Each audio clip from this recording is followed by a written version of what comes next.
बीजाडांडी मंडला के खूंटा पड़ाव में मनाया गया वीरांगना रानी दुर्गावती जयंती। नमस्कार, नो फिकर न्यूज में आपका स्वागत है। गोंडवाना साम्राज्य की वीरांगना महारानी दुर्गावती जी का 499वां जन्म जयंती समारोह बीजाडांडी के खूंटा पड़ाव वीरांगना रानी दुर्गावती प्रतिमा स्थल पर बड़े ही धूमधाम से मनाया गया, जिसमें क्षेत्र के सामाजिक संगठन और गोंडवाना गणतंत्र पार्टी, जनप्रतिनिधि, कर्मचारी, अधिकारी, समाज सेवी भारी मात्रा में उपस्थित रहे। वीरांगना रानी दुर्गावती शौर्य और पराक्रम की एक अनुपम उदाहरण है, जो पूरे देश को स्वाभिमान से जीना सिखाती हैं। उनके शौर्य और पराक्रम को पूरा देश आज याद कर उनका गुणगान कर रहा है। कार्यक्रम में मुख्य अतिथि मदन शाह वरकड़े, जनपद सदस्य लाल मरावी और ग्राम पटेल सुंदर नरेती, संयुक्त आदिवासी समिति मंडला मध्य प्रदेश के अध्यक्ष डुम्मीलाल उइके सहित भारी संख्या में क्षेत्र की जनता उपस्थित रही। संवाददाता सुनील कुमार धुर्वे के साथ नो फिकर न्यूज। किया गया है, आयोजन किया गया है, ये क्या एक किसी जाति वर्ग विशेष को लेकर के किया गया है या फिर सर्व समाज के द्वारा यह कार्यक्रम को आज आप यहाँ पर आप लोग आयोजित किए हैं? 499वां जन्म जयंती के अवसर पर यह कार्यक्रम रखा गया है खूंटा पड़ाव बीजाडांडी में। यह नहीं कोई जाति लिंग भेद के लेकर नहीं रखा गया है, यह सर्व आदिवासी समाज को लेकर रखा गया है।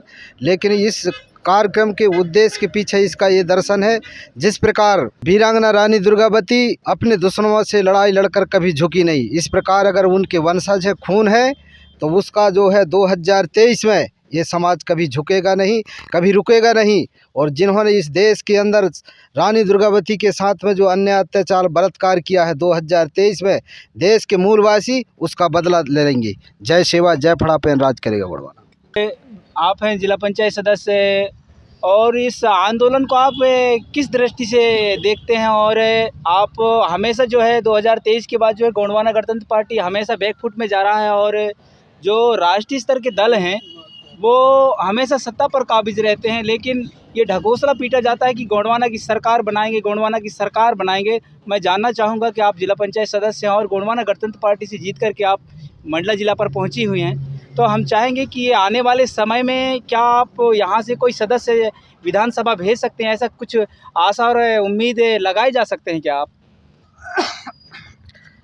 विधानसभा में तो ऐसा देखो, हमारे तरफ से यहाँ से 3 जिला पंचायत तो निकाल चुके थे।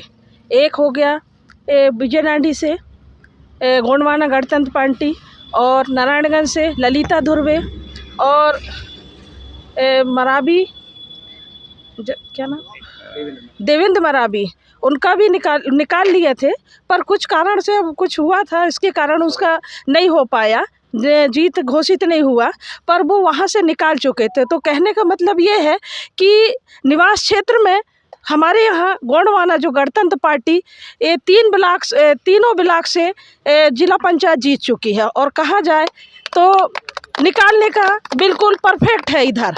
क्यों? इसलिए क्योंकि हमारे जिला पंचायत में जो जीत दिख रहा है, तो निवास क्षेत्र में गोंडवाना गणतंत्र पार्टी की सीट आ सकती है और आएगी, ये हम लोगों को नज़र आ रहा है। और इसीलिए यहाँ फग्गन कुलस्ते को यहाँ बुलाया गया, क्योंकि गोंडवाना गणतंत्र पार्टी बहुत हावी है यहाँ पे। और हम चाह रहे हैं कि जो हमारे लोग यहाँ वहाँ गए हैं, थोड़ा सा क्या डिस्टर्ब हुए हैं, तो यहाँ कुछ गुमराह किया जाता है, और गुमराह करने के कारण जो हमारे क्षेत्र के लोग हैं, गुमराह होने के कारण वो अभी थोड़ा डिस्टर्ब है। पर अगर विधानसभा की बातें आती है, क्योंकि जिला पंचायत क्षेत्र में जब चुनाव होता है तो कुछ आपसी मतभेद रहती हैं और कुछ अपनेपन रहता है, और विधानसभा में ये रहता है क्योंकि यहाँ सीधे पार्टी लेवल बात होती है, और पार्टी लेवल में जब यहाँ की बात आती है तो हमारा जो गोंडवाना गणतंत्र पार्टी एक तरफा रहता है, और गोंडवाना गणतंत्र पार्टी एक तरफा रहेगा और जीत हासिल होकर रहेगी निवास क्षेत्र में। इसीलिए हम लोग सब एकत्रित हो रहे हैं, और अभी बहुत जोर तोड़ से महिला भी लगी हुई है और पुरुष भी लगे हुए हैं, और संकल्प लेके यात्रा भी चल रहे हैं, और हम सब बहुत अच्छे से प्रचार चल रहा है। और हम लोग इस बार गोंडवाना गणतंत्र पार्टी को ला के ही रहेंगे निवास क्षेत्र में।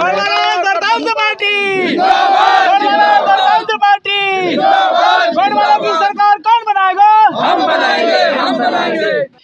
सर आप गोंडवाना गणतंत्र पार्टी जो एक तीसरी विकल्प के रूप में आप देख रहे हैं, या फिर गोंडवाना गणतंत्र पार्टी का कोई जनाधार आपके विकास खंड में दिख रहा है या नहीं दिख रहा है, यह हम आपसे कुछ जानना चाहेंगे। देखिए, रही जनाधार की बात, तो आपके पास उपाध्यक्ष, जनपद सदस्य और जिला पंचायत सदस्य इसके उदाहरण है। जिला पंचायत सदस्य, जनपद सदस्य, जनपद उपाध्यक्ष, अध्यक्ष, जनाधार के आपके सामने उदाहरण है। लेकिन सर जब भी ये बड़े चुनाव आते हैं, विधानसभा का चुनाव या लोकसभा का चुनाव हो, एकदम गोंडवाना सुन्न सा हो जाता है, इसका कारण क्या है?